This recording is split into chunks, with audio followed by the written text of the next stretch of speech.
Well, hey everyone, you've caught me right in the middle of a build here. I'm actually in the process of building Matthias Wandel's 3D router pantograph, and that's what you can see laid out in various forms across the surface here. Now, first of all, I'm not trying to copy Matthias here.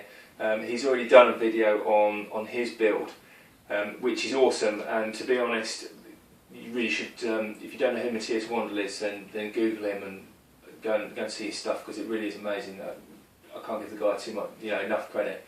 But I've been kicking about this with guys and girls online, and they've pretty much all said, oh, you should do a video on this and show us how you get on with the build. So I'm merely going to run through it from my point of view, and kind of hopefully you'll stick along for the journey. I don't know how long the video is going to be. I don't know what we're going to find, because I'm literally recording this live and whatnot. So we'll just have to see how it goes. I mean, so far I've downloaded the plans from his website. I'll put a link in the description box, wherever that is, so you can go and have a look at that. Very inexpensive for what you get. I mean, so far the pictures, the walkthroughs, along with his video as well, and the drawings, one-to-one scale drawings, is amazing. It's really, really helpful. The slight changes I've made so far are, I'm actually going to be using his plans and video indicate a 5mm steel rod. I had a nightmare trying to get hold of 5mm steel rod, so I'm using 6mm aluminium. We'll see how we get on with that. The ream method that he talks about, I've done a test drill on a piece. Here we go.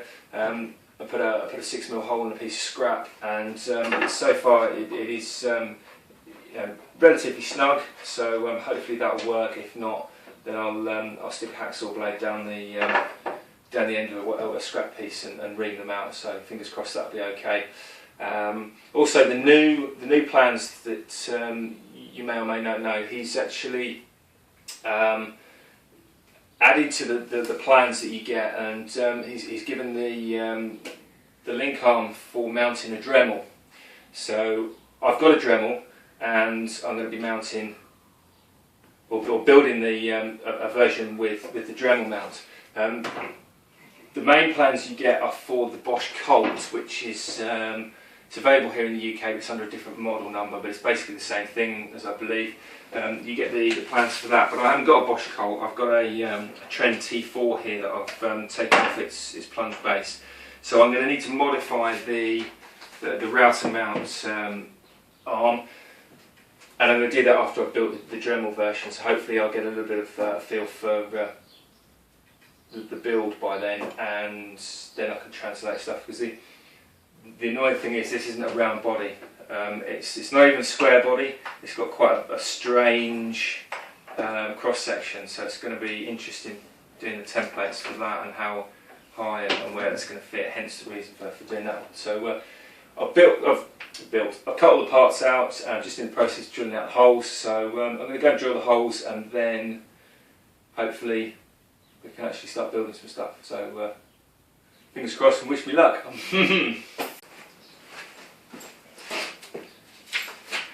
Okay, well, according to the cutting list, or the materials list, gives you all the dimensions of all the various shafts and whatnot for the pivot points and the followers, and also to make the reamer to line the holes up.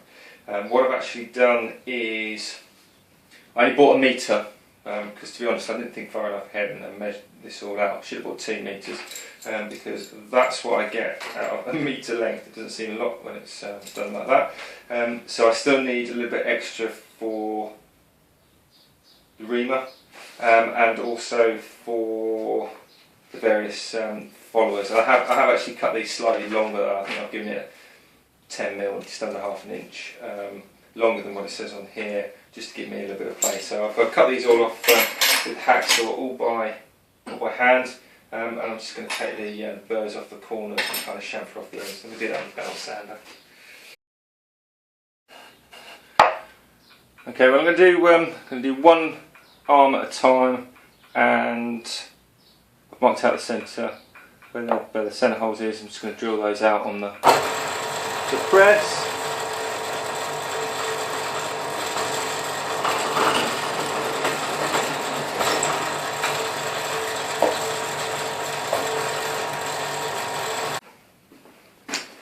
Okay, so I've got my holes in the top and bottom follower.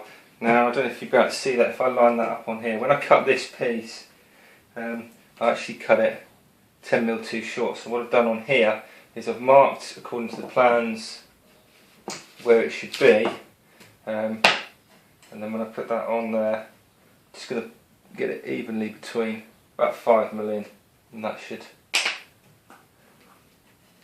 keep that in place. Now, if you've seen Matthias's video, he says about using weights, so I'm going to use some weights, but you probably know that you've seen my scrawny frame on camera.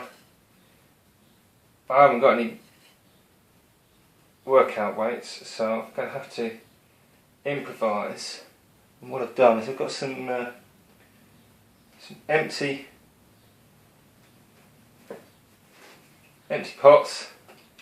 They've got just water in them, so hopefully that'll be enough just to wait around on there. I'll set that aside over here, I think.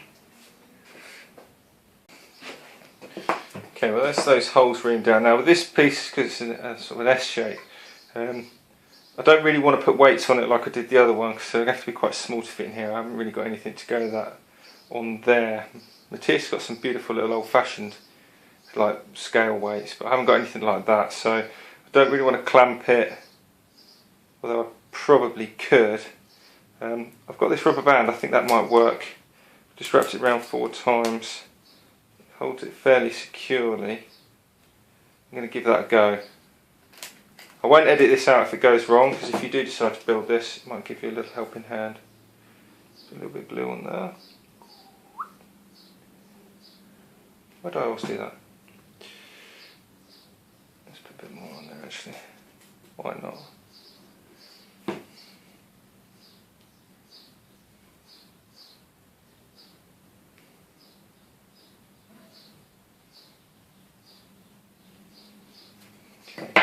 I love the fact that these plans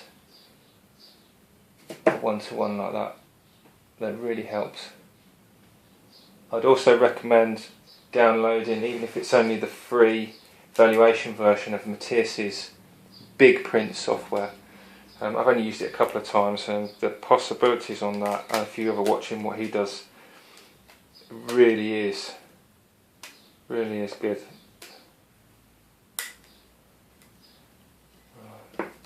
Lined up in the middle.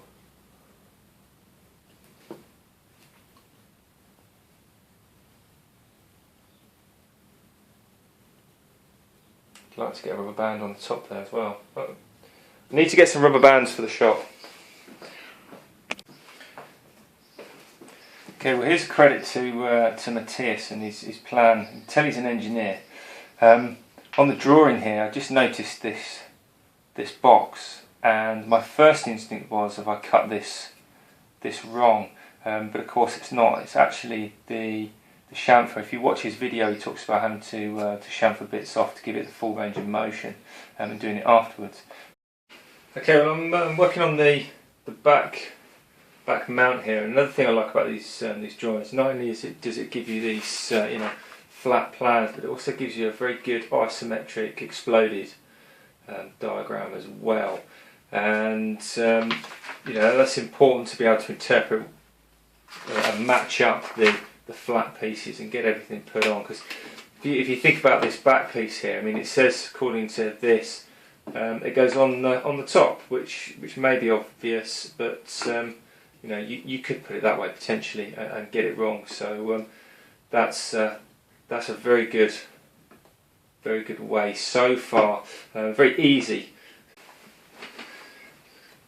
Okay, well, I'm taking this bottom piece here and working out where I've got to mark the centre point for this hole.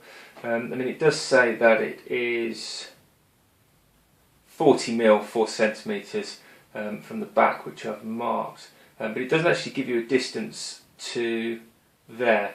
But I'm going to assume that with oops, I've got the wrong one. See, so it's 40mm from the back. It doesn't actually give you a dimension to the centre vertically. But I'm going to go halfway.